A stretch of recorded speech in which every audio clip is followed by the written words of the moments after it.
Bringing news from the State House and the nation's capital to you. Welcome to On the Record. I'm Matt Sheehan.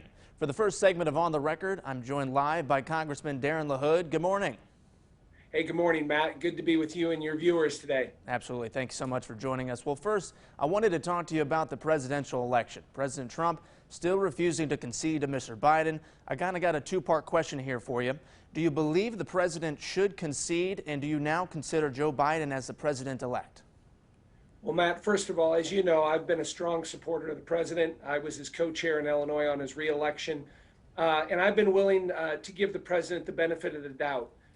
We're now it'll be 3 weeks tomorrow from the election, but I'm also a supporter of evidence and facts.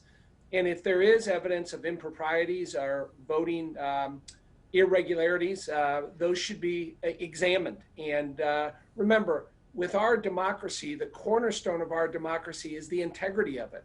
And if those issues are there, they need to be looked at. Now, 3 weeks has gone by. The president has filed many lawsuits. Most of those have been dismissed. And so there is becoming a point where those legal remedies are running out, and the president's path to any type of victory is really narrowing. And so I think this week becomes important for the president to step up and acknowledge where any of those improprieties are at. And if those facts and evidence aren't there, we need to make that transition to supporting which is arguably the next president, Vice President Biden. I have been supportive of the Vice President Biden getting intelligence briefings. I think that's important for the continuity of this country. But again, once these legal remedies are over with, the country needs to move on. Sure. Well, hey, Republicans gained a few seats in the U.S. House of Representatives. The Senate still up in the air because of what's going on in Georgia. How do you think lawmakers can join forces in a bipartisan way to bring the country, which right now many think is very polarized, together? Well, there's no doubt if you look at the election, we are a divided country, but the election is over with now, and I think the American people want us to get together and work on issues that affect them. We should be working on a next stimulus relief package to help small businesses, whether it's companies like Peoria Charter Coach or our restaurants or the people that work in the banquet industry or the travel industry. So now is the time to come together. The election is over with. We know what the House and the Senate are going to look like. We picked up a lot of seats in the House, which was unexpected. And now we need to work together. And I hope we can do that in the lame duck session, first and foremost, to bring relief to the American people as it relates to coronavirus. Well, that's a great transition here. So let's talk about a COVID-19 relief package. Now that the election is over, when can we expect something to get passed? Well, we get back to D.C. next Monday. I don't think we should leave D.C. until we get something done.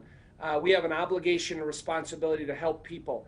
And again, election's over. It was, a fierce battle in many ways. We talked about a lot of different ideas, but now it's time to, again, find collaboration. And that's what I look forward to doing when we get back next week.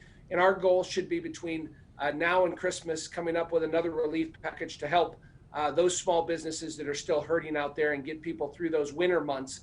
And I worry about disproportionately affected businesses, restaurants, people that are in the banquet industry or hospitality or travel. Those are the ones that are really hurting now. And so I hope we can do that.